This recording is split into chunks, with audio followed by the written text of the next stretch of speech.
Good morning to the city of Philadelphia, and good morning to the start of the road to the repeat. We've been saying it throughout the summer. It is now official tonight. Kickoff in South Philadelphia when the Eagles host the Dallas Cowboys without Micah Parsons, with a crazy owner, with 30 years of irrelevance, and, of course, the Philadelphia Eagles.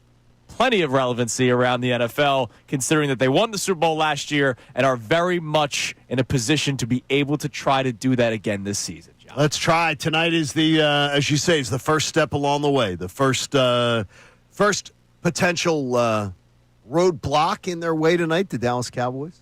It's always fun when Dallas is in town. It always means a little bit more to my generation than it does to yours. Sure. But always special. And look forward to it tonight. It is going to be amazing. All I've been able to think about all morning, all last night when the Phillies game went off the rails, is seeing that banner unveiled tonight. Yeah. Or unveiled, as I've heard from some people saying. Unveiled. Yeah, it was like 2 months ago. Unveiled. No. I heard Rodman did it too. You rubbed. Oh, really? Yeah, Rodman did it too. Sorry. He did an unveiled too. It is when I see that banner, there will be feelings. Yeah, sure. There will be feelings. Second Super Bowl, and again, the feelings are different this time around. And that's why today's show, we're going to talk about embracing the dominance that could be the Philadelphia Eagles. Now, obviously, yesterday's show, we talked about standards, the first 4 weeks of the season, right? But when it comes to month 2, month 3, month 4, we know what this team is capable of doing. We'll get more information early on, right? Dory Jackson, what is he going to look like as the second corner? What is Sidney Brown going to look like as that second safety next to Reed Blankenship? Who is Reed Blankenship alongside Sidney Brown and not Chauncey Gardner-Johnson? What does this offense look like under new OC? First-time OC in Kevin Patullo. There's obviously questions. I'm sure it will bubble into concerns and boil into concerns for a lot of people. But, John, ultimately, we know that this football team is good. As you said a couple of times yesterday, the best roster in the NFL, by far one of the best offenses in the NFL. When you return 10 of 11 starters, and the one guy that was not the starter played in games last year, and Tyler Steen when Mekhi Becton missed time. The Philadelphia Eagles are going to be a dominant team again this season. The question is just how far they can go, and I think we all have potential Super Bowl expectations. But we don't want you to run from that. No, all right? and embrace it. And honestly, that's what I felt yesterday. And I want to thank and I highlighted at least 1, 2, 3, 4, 5, 6, 7 emailers who took the time to email yesterday who were totally appalled by our content yesterday. Who were like, you're absolutely right. People are wimping out. People are shying away from the expectations that this team should have on it. People are acting like this is a team that we should be okay. If they get off to a slow start, it's okay because they've done it before. Nonsense. Teams that are dominant, teams that are the best teams in the NFL, you don't say, it's okay if they get off to a bad start. No, let's change our mindset. Sure. I'm just making it clear that I'm not going to panic if they start 2-2. But that is a different discussion. The discussion is what should be the expectation. And the expectation should be is that the Eagles get out of September 3-1. No, I don't know. I think 4-0 is a radical. That's a lot to ask. Yeah, but they should walk out of September the best team in the NFL. They're the best team in the NFL. And everybody own it. Don't run from it. Right. Don't be shy of it. Don't be worried about stuff. I'm hearing people, well, I'm worried about Dak tonight. I heard yesterday the term worried on our radio station from callers 4 times.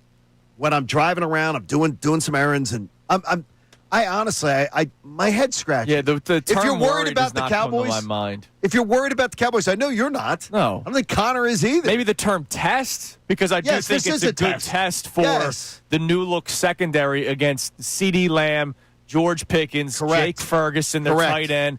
A good quarterback in Dak Prescott. I know we like to make jokes about him because he always pees himself come playoff time. How about a terrible offensive line? Right. No, that is true too. A sieve-like offensive line. Right. No running game. Correct. The Cowboys have no running game. Like they Javonte Williams and Miles Sanders and company really freaking you out. Oh, Miles is back in town. I forgot about that. These guys don't scare me. So look, it's a true test for the new look Eagles secondary.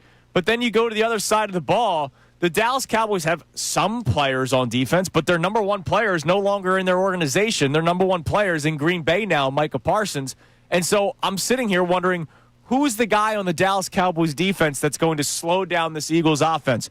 Who's the guy on the Cowboys offense that's going to absolutely torch the Eagles? Because let's face it, CeeDee Lamb, as dangerous as he is, will probably have Quinyon Mitchell on him pretty much the entire game, if that's what Vic Fangio decides to do, because we don't know yet. Is Quinyon Mitchell going to be on one side of the field, or will Quinyon Mitchell shadow the opposing team's best player? That's something that we will find out tonight, and because we didn't have to see it last year because you had Q locked down one side, Darius Slay locked down the other. And you have somebody that can run with George Pickens. Right, absolutely. I mean, there's things that you got to – there's concerns of individual matchups, but if you're concerned about the Eagles handling the Cowboys tonight, then you don't believe in this team.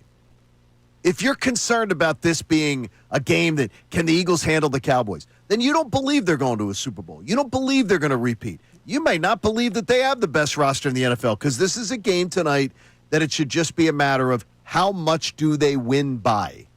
That's how it should be.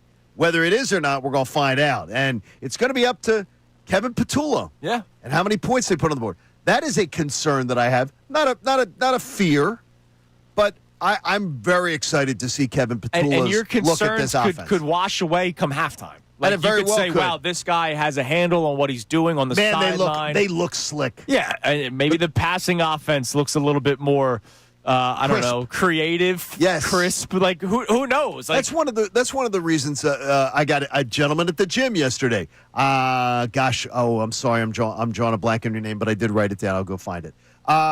Gentleman at the gym had a question for Andrew DeCecco. Sure, because of something I said yesterday, and he goes, What are we going to be looking for in the passing game? Because he felt the same thing I did. Yeah, that the passing game last year was pretty. Until the dagger with all their stars, right? Until the Super Bowl. And NFC title game, you saw some. He's like, well, what are we going to be looking for with Kevin Petullo? So we're going to ask DeCecco. Right. He goes. He actually comes up to me on the floor and he goes, Could you ask Andrew DeCecco a question? I'm like, sure. Oh, sure. I'll be glad to be your errand boy. And that's what I said to him. I said, I'll be glad to be your errand boy when he joins us 8 to 10 today. Hey, you have the opportunity to do it. So, yes. Look, this is what we're trying to get people to do today. Don't run from it. Embrace it. The Eagles are ready to defend. They are built to defend. This is not like Super Bowl 52. And following that Super Bowl 52 incredible run with Nick Foles that is still magical to this day, where I still pinch myself every once in a while to make sure I'm not in some crazy dream that has felt like it's been going on for 8 years. This is a little bit different. It's not an aging roster. It is one of the younger rosters in the NFL. Draft picks are hitting. You're not relying on one-year veteran deals. You actually have the makeup to potentially build the D word. Now, obviously, you do not become a dynasty until you win a second one, but they are built to actually go for it, unlike the last time they won the Super Bowl. And that's why today is a day where you celebrate the dominance that this Philadelphia Eagles team can be. Now, here's the deal. I want to have a question that we will discuss on the other side, but it's the question that we want you to chime in on at 610-632-0975. Will you hold them to that standard? Because I know that after the Eagles won the last Super Bowl, yeah, there were boos at halftime at Lincoln Financial Field. By the way, that game deserved it. It was terrible. It did. That was terrible. But for the most part, a lot of people were in a honeymoon phase that carried throughout the entire season. Were you guilty? I was. You were not, right? No, I was ready to trade Nick Foles during the offseason for a second-round pick. I was, too. But I was guilty of being in the honeymoon phase. I was still gaga over that banner. I kept them to that same standard, That banner affected me that night. I'll tell you. It affected me that night. I kept staring at it. Yeah. Well, will it affect you tonight and the entire season? We will discuss that amongst ourselves, but we also want you to chime in at 610-632-0975. Will you hold them to this Super Bowl or bust or defend or bust standard? We discuss that next. It's Kincade and Salciunas on game day. Wow, Thursday night, they open up the season. You're on 97.5 The Fanatic. Hey guys, Andrew Salciunas, host of Kincade and Salciunas. Just want to thank you for checking out all of our great videos that we have on our YouTube channel every single day. Make sure, if you can, please like and subscribe and check out all the videos that we have on our YouTube channel, whether it's for us, Kincade and Salciunas, of course, our midday show, as well as Unfiltered with Bill and Ricky.